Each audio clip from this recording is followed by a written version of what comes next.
মারামারি করে না, করেনি মারামারি? ফেরেশতারা অবজেকশন দিয়েছেন, আল্লাহ এমন জাতি বানাইবেন যারা দুনিয়ার মধ্যে মারামারি করবে, ভাই ভাইকে আঘাত করবে, ভাই ভাইকে আঘাত করবে, সন্তানের হাতে পিতা নিহত হবে। আছে কিনা নাই সমাজে? আছে কিনা নাই? মুসলমান মুসলমানকে রক্তাক্ত করবে, মানুষ মানুষকে হত্যা করবে। আল্লাহ এমন জাতিকে বানাইবেন আপনি। আল্লাহ বলছেন, ক্বালা ইন্নী আ'লামু মা লা তা'লামুন।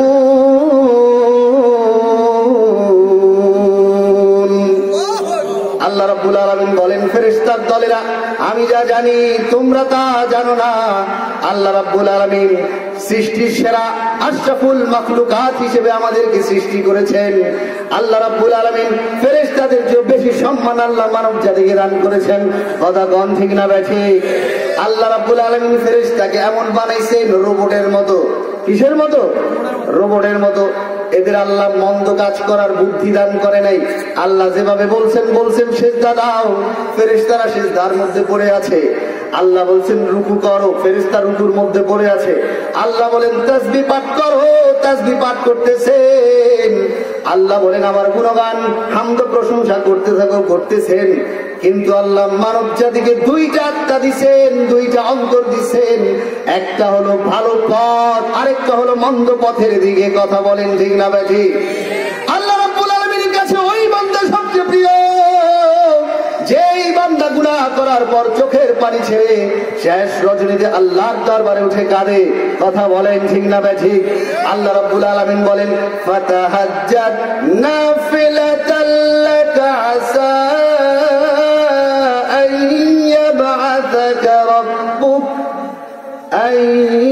ইয়াবআসাকা রাব্বুক মাকামান মাহমুদা।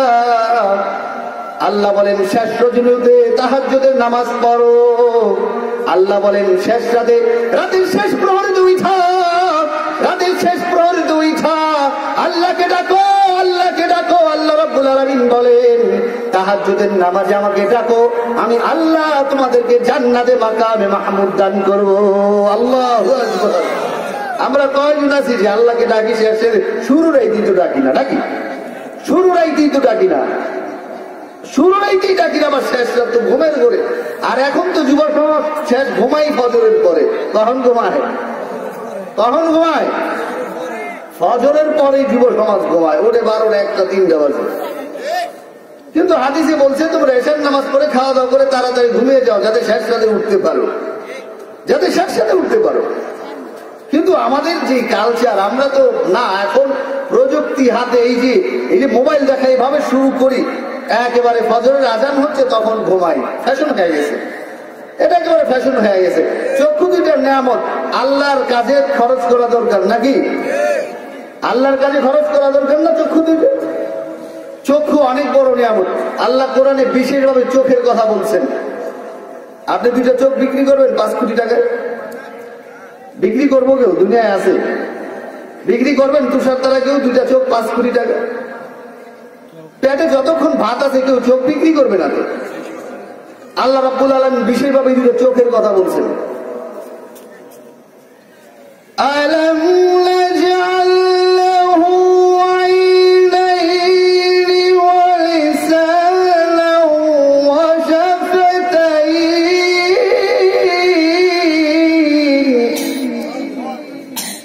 আলাম নাজআল লাহু আইনাইন, আমি কি মানুষের জন্য দুইটা চক্ষু দেই নাই? চক্ষু দুইটা কি ছোটখাটো নিয়ামত তাকে বড় নিয়ামত?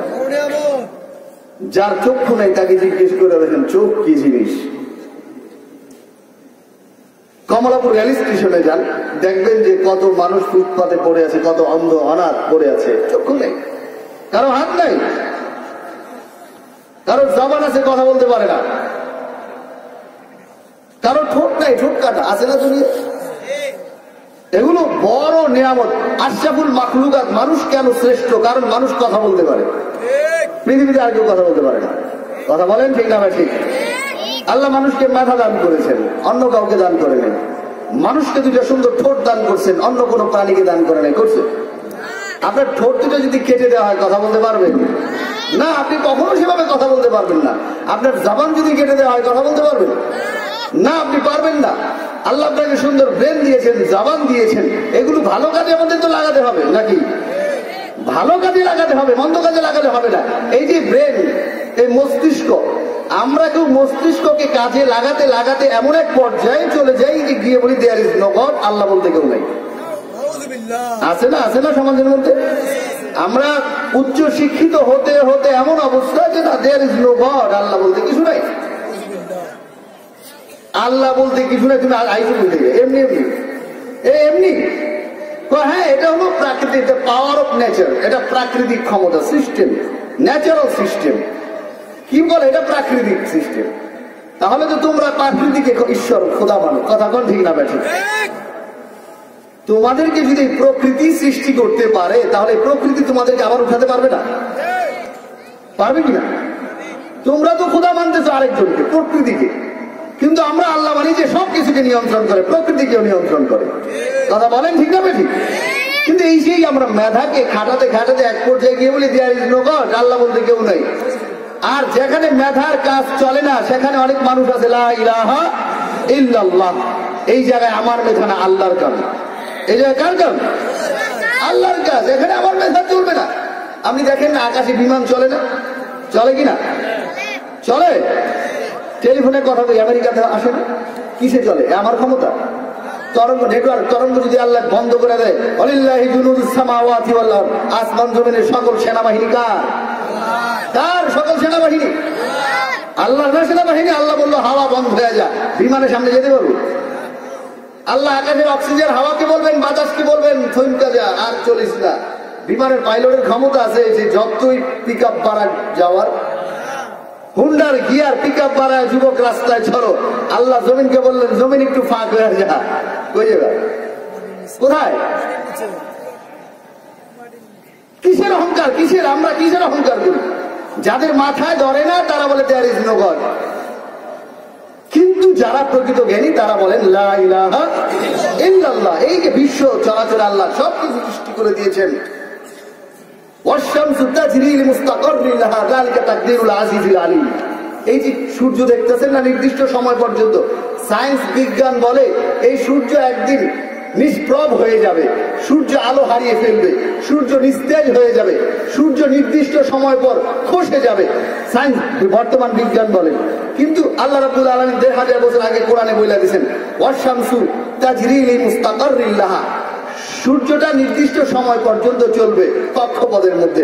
এরপরে ইদা শামসু কুব্বিরাত ওয়া ইদান নুজুমু কাদারাত ওয়া ইদাল বিহারু ফুজ্জিরাত ওয়া ইদাল জিবালু সুজ্জিরাত, সূর্য বিক্ষিপ্ত হতে থাকবে, পড়ে থাকবে অন্ধকার। ইদা শামসু কুব্বিরাত, সূর্য আলো হারিয়ে ফেলবে। ওয়া ইদান নুজুমু কাদারাত, নক্ষত্রগুলো খসে খসে পড়তে থাকবে।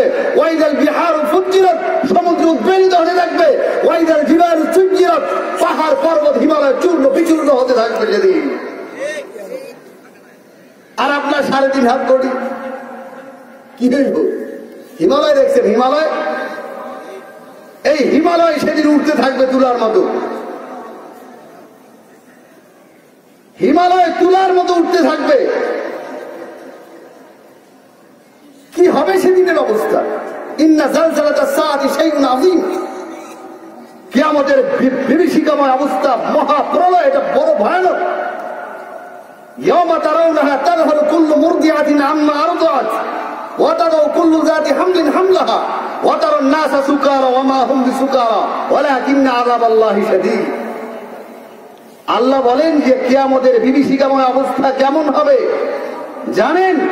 নবীকে বলেন ইয়াওমা তারাউনাহা, যে সেদিন তোমরা দেখবে, তাযহালু কুল্লু মুরদিআতিন আম্মা আরদাআত, স্তন্যদানকারিণী মা তার শিশুকে ফেলে দেবে, ফেলে দেবে। কিয়ামতের বিভীষিকাময় অবস্থা দেখা মার চেয়ে ভালোবাসতে কেউ পারে সন্তানকে? পারে? মার চেয়ে ভালোবাসতে কেউ পারে সন্তানকে? বাবার চেয়ে ভালোবাসতে কেউ পারে সন্তানকে? সেদিন সন্তানকে কিয়ামতের ভয়াবহ অবস্থা থেকে ঢিল দিয়ে ফেলে দেবে মাটির মধ্যে। তাযহালু কুল্লু মুরদিআতিন আম্মা আরদাআত, যে সন্তানকে দুগ্ধ পান করাচ্ছিলেন এই সন্তানটা ঢিল মেরে ফেলে দেবে। যে মা এত ভালোবাসে আপনাকে, যে মা আমি না খাইলে খায় না, এই মা ফেলে দেবে সন্তানকে। ওয়াতাদাউ কুল্লু যাতি হামলিন হামলাহা, গর্ভবতী নারী প্রসব করে দেবে, প্রসব করে দেবে গর্ভবতী নারী। কিয়ামতের বিভীষিকা ভয়াবহ অবস্থা দেখে। ওয়াতারান নাসা সুকারা, আপনি মানুষকে দেখবেন পাগলের মতো। ওমা হুম বিসুকারা, আল্লাহ বলেন দে আর নট মেড, তারা পাগল না। পাগলের মতো আউলা বেশি, পাগল বেশি দৌড়তে থাকবে মানুষ। আপনি দেখবেন ওয়াতারান নাসা সুকারা, মানুষকে পাগলের মতো দৌড়াচ্ছে, কিন্তু তারা পাগল না। ওমা হুম বিসুকারা। তাহলে মানুষ এমন ভাবে দৌড়াচ্ছে কেন? ইন্না আযাবাল্লাহি শাদীদ, the punishment of Allah is deep. কঠিন শাস্তি আল্লাহ রাব্বুল আলামিনের। আল্লাহর শাস্তি বড় তীব্র এবং ভয়ানক। এই শাস্তিকেই ভয় করতে হবে। এই শাস্তির ভয় যদি না থাকে তাহলে মসজিদমুখী যাবেন না। যে কিয়ামতের বিভীষিকাময় অবস্থা। ইয়াওমা ইয়াফিরুল মারউ মিন আখিহি ওয়া উম্মিহি ওয়া আবিহি ওয়া সাহিবাতিহি ওয়া বানিহি। ইয়াওমা ইয়াফিরুল মারউ মিন আখিহি, ভাই ভাইয়ের কাছ থেকে পলায়ন করবে। ওয়া উম্মিহি ওয়া আবিহি, বাবা মার কাছ থেকে পলায়ন করবে। সন্তান সন্ততির কাছ থেকে পলায়ন করবে। কেউ কাউকে সেদিন চিনবে না। ইয়া নফসি ইয়া নফসি বলতে থাকবে সবাই। ইয়া নফসি, ইব্রাহিম আলাইহিস সালাম বলতে থাকবে ইয়া নফসি ইয়া নফসি ইয়া নফসি। দাউদ আলাইহিস সালাম বলতে থাকবে ইয়া নফসি ইয়া নফসি ইয়া নফসি। সুলাইমান আলাইহিস সালাম বলতে থাকবে ইয়া নফসি ইয়া নফসি ইয়া নফসি। ইসহাক আলাইহিস সালাম বলতে থাকবে, ইয়াকুব আলাইহিস সালাম বলতে থাকবে, ইউসুফ আলাইহিস সালাম বলতে থাকবে। সমস্ত আম্বিয়া কেরাম কিয়ামতের দিন বলতে থাকবে ইয়া নফসি ইয়া নফসি ইয়া নফসি। सिर्फ एक लोग हैं जो कहेंगे या उम्मती या उम्मती या उम्मती, मोहम्मद मुस्तफा सल्लल्लाहु अलैहि वसल्लम। শুধু একজন বলবে ইয়া উম্মতি ইয়া উম্মতি ইয়া উম্মতি। আমরা সেই নবীর উম্মত। আমরা কার উম্মত? সেই নবীর উম্মত। আদম আলাইহিস সালাম থেকে ঈসা আলাইহিস সালাম পর্যন্ত। ঈসা আলাইহিস সালাম was greatest prophet of the world। পৃথিবীর মধ্যে অন্যতম বড় নবী পয়গম্বর ছিলেন ঈসা আলাইহিস সালাম। কথা বলেন ঠিক না ঠিক? আল্লাহ দেখাই দিয়েছেন পিতা ছাড়া সন্তান কিভাবে দুনিয়ার মধ্যে আসে। দেখাইছেন না? দেখাইছেন তো। আল্লাহ সব কিছু পারেন, আল্লাহ সব কিছু করতে পারেন। আল্লাহ দেখাইছেন যে মানুষ তোমার আকল যা না ধরে আমি তা করাই দেই। আল্লাহু আকবার বলেন জোরে। আমরা তো আকলের পিছিয়ে দৌড়ে ব্যাকল হয়ে গেছি। কথা কোন ঠিক না ঠিক? ঈসা আলাইহিস সালাম যখন দুনিয়াতে আসলেন, রূহ জিবরাইল আলাইহিস সালামকে আল্লাহ মারিয়াম আলাইহিস সালামের কাছে পাঠিয়ে দিলেন। গিয়া বললেন যে আল্লাহর আদেশে আপনি গর্ভবতী হবেন, সন্তান আসবে আপনার গর্ভে। মারিয়াম আলাইহিস সালাম বললেন how is possible, I have no any husband. আমার তো স্বামী নেই, এটা কিভাবে সম্ভব? ইম্পসিবল, অসম্ভব। কি বলেন? বিজ্ঞান বলেন অসম্ভব? বিজ্ঞান সম্ভব নাকি? বিজ্ঞান সম্ভব বলে? সম্ভব না, ইম্পসিবল। ব্যাস কাজ শুরু হয়ে গেছে, জংলায় চলে গেছে। ঈসা আলাইহিস সালাম দুনিয়াতে আসার পর মানুষ অপবাদ প্রবঞ্চনা ধিক্কার দিতে লাগলো। দিছে কিনা? কথা বলেন দিছে কিনা? দিছে। করতে নেইছো, এটা কি করছো? যত অক্ষত ভাষায় তিরস্কার মারিয়াম আলাইহিস সালামকে করা শুরু করছেন। মারিয়াম আলাইহিস সালাম চোখের পানি ছেড়ে কয় আমি জানি না, মাওলাই জানে। কোলের সন্তানকে জিজ্ঞেস করে আল্লাহ আকবার কইবেন নি একটু? নাকি খিদে ধরছে? মান শেষ করে দেই। কি কর? মারিয়াম আলাইহিস সালাম বললেন যে জিজ্ঞেস করো। ঈসা আলাইহিস সালাম কোলে কথা বলতে পারেন, দুনিয়ায় কথা বলছেন। দাতা ছিল, দাতা ছিল। দুনিয়া আওয়ার পরে দাঁত আইছিলি, দাঁত আসিল ভিতরে, এটা আস্তে আস্তে উঠছে। আস্তে আস্তে যখন সন্তান ভূমিষ্ঠ হয়, সারাদিন কেচি দিয়ে কাইটটা খুঁজছে, দাঁত খুঁজে পাইবেন না। কোথা থেকে আসে? কথা বল। আল্লাহর ইশারা সব। কুন ফায়াকুন, কুন ফায়াকুন, হ্যাঁ হয়ে যায়। আল্লাহ যদি 10 তলার মালিক হয়ে যায়, হয়ে যাবে। আর যদি মাটির তলে ডাইবা ডাইবা যাবে। ঈসা আলাইহিস সালাম যখন আসছেন, মানুষ অপবাদ দিতেছেন বাবা ছাড়া কিভাবে সন্তান হয়। বলে যে জিজ্ঞেস করো, আমি জানি না কিছু। মারিয়াম আলাইহিস সালাম বললো আমি কি করবো, আর মানুষ তো বিশ্বাস করবো না, করবো না। ঈসা আলাইহিস সালাম কই কোন শিশু কি বলবে, এটা বলতে না বলতে ক্বালা ইন্নী আবদুল্লাহ আতানিয়াল কিতাবা ওয়া জাআলানি নাবিয়্যা। ঈসা আলাইহিস সালাম বললেন ক্বালা ইন্নী আবদুল্লাহ,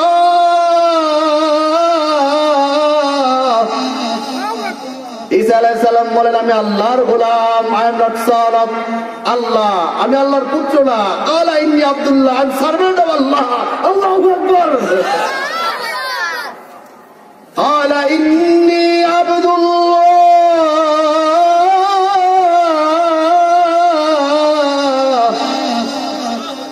আমি আল্লাহর গোলাম ঈসা। আতানিয়াল কিতাব, আমাকে ইনজিল দেওয়া হয়েছে, দিয়েছেন ইনজিল। আতানিয়াল কিতাব ওয়া জাআলানি নাবিয়্যা, আমারে শুধু কিতাব দেয় নাই, আমারে আল্লাহ রাব্বুল আলামিন নবী বানায়া দুনিয়ায় পাঠাইছে। আল্লাহু আকবার। কাফারু, অস্বীকারীরা নির্বাক নিস্তব্ধ হয়ে গেল। আল্লাহর কারুকাজ দেখছেননি? আপনার মাথায় যা ধরে না আল্লাহ যাই দিছে, তারপরও কইবেন আমার মাথায় ধরে না আল্লাহ নাই, কইবেন ঘর। বর্তমান পৃথিবীতে প্রায় 450 কোটি মানুষ ঈসা আলাইহিস সালামের উপর ঈমান আনছে। কথা কোন ঠিক না ঠিক? খ্রিস্টান বর্তমান পৃথিবীতে প্রায় 400 কোটির মতো খ্রিস্টান। কয়শো কোটি? 400 কোটি খ্রিস্টান ঈসা আলাইহিস সালামকে আল্লাহর পুত্র মানে। একজন খ্রিস্টানও বলে না ঈসা আলাইহিস সালাম ব্যভিচারের ফসল। বলছে? বলতে পারে। আসলে খ্রিস্টানরা কোরআন গবেষণা করে মুসলমান নয়, আর মুসলমান ইসলাম পায় অমুসলিম হইতেছে। হয়নি? বহুত খ্রিস্টান কোরআন গবেষণা করে দেখে মুসলমানকে তো গাইল এখানে গেলে না, বকাবাজি করে না, মুসলমান সন্ত্রাস, টেরোরিস্ট, মৌলবাদ কত কিছু কয়। কিন্তু যারা প্রকৃত খ্রিস্টান তারা কিন্তু মুসলিমদেরকে গালি দেয় না। কেন জানেন? কারণ ঈসা আলাইহিস সালাম এবং মারিয়াম আলাইহিস সালামের পবিত্রতা যতবার কোরআনে বর্ণনা করা হয়েছে ইনজিলেও ততটা বলা হয় নাই। আল্লাহু আকবার। কোরআন কোন মিথ্যা গ্রন্থ হতে পারে না, কারণ তোমাদের ইনজিলে মারিয়াম আলাইহিস সালামের সতীত্ব এবং পবিত্রতা এতটা বলা হয় নাই যতটা কোরআনে বলা হয়েছে। সুতরাং মুহাম্মদ কোন মিথ্যা দাবিদার হতে পারে না। কথা বলেন ঠিক না বেশি? ঈসা আলাইহিস সালাম বড় পয়গম্বর ছিলেন। কবরের সামনে গিয়ে বলতেন কুম বিইজনিল্লাহ, আল্লাহর অর্ডারে খাড়াই যায়। মরা মানুষ জাতা হয়ে যেত, মরা মানুষ জাতা হয়ে যেত। অন্ধের চোখে হাত দিত, অন্ধ ভালো হয়ে যেত। হয়তো কিনা? এত বড় নবী পয়গম্বর কিয়ামতের ময়দানে বলবেন ইয়া নাফসি ইয়া নাফসি মাসেলফ, আমি আমার নিজেরে নিয়ে আসি। দাউদ আলাইহিস সালাম সন্তান সুলাইমান আলাইহিস সালাম কেউ বলবে না সন্তানকে নিয়ে। দাউদ আলাইহিস সালাম বলবেন ইয়া নাফসি ইয়া নাফসি, সন্তান সুলাইমান আলাইহিস সালামও বলবেন ইয়া নাফসি ইয়া নাফসি ইয়া নাফসি। বাবা ইব্রাহিম আলাইহিস সালাম বলবেন ইয়া নাফসি ইয়া নাফসি, সন্তান ইসমাইল আলাইহিস সালাম বলবেন ইয়া নাফসি ইয়া নাফসি, সন্তান ইয়াকুব আলাইহিস সালাম বলবেন ইয়া নাফসি ইয়া নাফসি, তার সন্তান ইউসুফ আলাইহিস সালাম বলবেন ইয়া নাফসি ইয়া নাফসি। হাসরের ময়দানে সবাই নাফসি নাফসি করতে থাকবেন, একমাত্র আমরা এমন নবীর উম্মত রে ভাই, যেই নবীটা হাসরের ময়দানে সিজদায় পড়া বলবেন ইয়া উম্মতি ইয়া উম্মতি ইয়া উম্মতি ইয়া উম্মতি ইয়া উম্মতি ইয়া উম্মতি। আল্লাহু আকবার। যেই নবীটা হাসরের ময়দানে পরম বন্ধুকে, আপনি এ যুবক পরম বন্ধুকে, কে পরম বন্ধু? যে বাস দেয় সে, না যে ভালোবাসে? কোন ভালোবাসা? যে ভালোবাসা মা থেকে আলাদা করে দেয় ভালোবাসা, যে ভালোবাসা বাবা থেকে আলাদা করে সেই ভালোবাসা, যে ভালোবাসা সমাজ থেকে আলাদা করে সে ভালোবাসা, যে ভালোবাসা ভাই থেকে আলাদা করে সে ভালোবাসা, যে ভালোবাসা তোমার টিচার থেকে আলাদা করে সে ভালোবাসা, যে ভালোবাসা তোমাকে সমাজ দেশ থেকে আলাদা করে সে ভালোবাসা না। আমার নবী তোমাকে এমন ভালোবাসেন, দুনিয়ায় না শুধু তোমার জন্ম থেকে মৃত্যু পর্যন্ত যে পথে চললে তুমি সফলকাম হবে সেই পথ দেখেই ক্ষান্ত হন নাই। কাল হাসরের ময়দানে যাতে তুমি জাহান্নামে না যাও, আল্লাহর রাসূল ইয়া নাফসি ইয়া উম্মতি ইয়া উম্মতি বলতে থাকবেন। আল্লাহ আমার উম্মতের কি হবে, আমার উম্মতের কি হবে, নিজের হিসাব নিজের কথা একটু ভাববেন না রাসূল। ইয়া উম্মতি ইয়া উম্মতি। সেই নবীর চরিত্র আমাদের গ্রহণ করতে হবে কি হবে না? যে নবী হাসরের ময়দানে কেন ভালোবাসবেন আপনি মানুষকে? আপনার যদি সে কল্যাণ চায়, আপনার যদি সে কল্যাণ চায়, তাকে সেজন্যই তো ভালোবাসবেন। যে নবী আপনাকে বাবার সাথে নিবিড় বন্ধন জুড়ে দিয়েছেন, যে নবী আপনাকে মার প্রতি অগাধ ভালোবাসার কথা বলেছেন, যে নবী বন্ধুর প্রতি বন্ধুর সহমর্মিতা সমবেদনা প্রেম ভালোবাসার কথা বলেছেন, যে নবী বড়দের শ্রদ্ধা করার কথা বলেছেন, যে নবী ছোটদের স্নেহ করার কথা বলেছেন, যে নবী নারীকে সম্মান করার কথা বলেছেন, যে নবী নারীকে ইজ্জত দেওয়ার কথা বলেছেন, যে নবী নারীকে আশ্রয় দেওয়ার কথা বলেছেন, যে নবী আদর্শ বাস্তবায়ন করার জন্য কথা বলেছেন, যে নবী হারামের বিরুদ্ধে কথা বলেছেন, যে নবী হালাল খেতে বলেছেন, যে নবী জুয়াকে নিষেধ করেছেন, যে নবী মদকে নিষেধ করেছেন, যে নবী নেশাকে নিষেধ করেছেন, সমস্ত অশ্লীল গর্হিত এবং অকল্যাণকর কার্যবলী থেকে যে নবী উম্মতকে বাঁচিয়ে গিয়েছেন, সেই তো পরম বন্ধু। কথা কন ঠিক না ঠিক? তাহলে সেই নবীর আদর্শ কি আমরা ধরবো না স্যার? কোনটা কেমনে ধরবেন? লাকাদ কানা লাকুম ফি রাসূলিল্লাহি উসওয়াতুন হাসানা। এ দুনিয়ার মানুষ তোমাদের জন্য রাসূলের আদর্শে, রাসূলের জীবনীতে উত্তম আদর্শ রয়েছে। পৃথিবীতে এর চেয়ে ভালো মানুষ আর পাইবা না, পৃথিবীতে এর চেয়ে ভালো মানুষ পাইবা না, পৃথিবীতে এর চেয়ে ভালো মানুষ খোঁজার পাইবা না। কথা বলেন ঠিক না ঠিক? ওরে দুনিয়ার মানুষ মুসলমান, তুমি নবীকে চিনতে পারলা না, পৃথিবীর মধ্যে এর চেয়ে ভালো মানুষ পাইবা না। অমুসলিমরা পর্যন্ত বলে গিয়েছেন পৃথিবীর মধ্যে সবচেয়ে শ্রেষ্ঠ মানুষ হলো মুহাম্মদ সাল্লাল্লাহু আলাইহি ওয়াসাল্লাম। কথা বলেন ঠিক না ঠিক? মাইকেল এচার দ্য 100 গ্রন্থের মধ্যে লিখছেন পৃথিবীর মধ্যে সর্বশ্রেষ্ঠ লিডার এবং সবচেয়ে আদর্শবান মানুষ যদি আমার কাছে ধরা পড়ে, সেটা হলো মুসলমানদের নবী মুহাম্মদ সাল্লাল্লাহু আলাইহি ওয়াসাল্লাম। বলছি কিনা? My choice of Muhammad to the list of the world's most influential person may be surprised, may be questioned by others. যে পৃথিবীর মধ্যে শ্রেষ্ঠ মানুষ আমার দৃষ্টিতে লিডার হলো মুহাম্মদ সাল্লাল্লাহু আলাইহি ওয়াসাল্লাম। He was a president, not he is a president. রাসূল এখনো পৃথিবীর বাদশা। কথা কোন চিন্তা করছি? মদিনা থেকে পৃথিবী এখনো চালাইতেছে। আল্লাহু আকবার বলেন না কেন? Continuous is present. এখনো মুহাম্মদ ইজ এ প্রেসিডেন্ট সাল্লাল্লাহু আলাইহি ওয়াসাল্লাম for the world, for the whole nations. সকল জাতির জন্য রাসূল এখনো বাদশা। হি ওয়াজ নট এ প্রেসিডেন্ট, ছিল না, এখনো। আল্লাহু আকবার বলেন আরো জোরে। এখনো আছে। আপনি রংবাজি করতেছেন, মদিনায় আপনার আমলনামা বলতেছে যে উম্মত এটা করতেছেন, সালাম দিতেছেন, মদিনায় সালাম পৌঁছায় দিতেছে, খারাপ লাগবো না। কথা কোন ঠিক না ঠিক?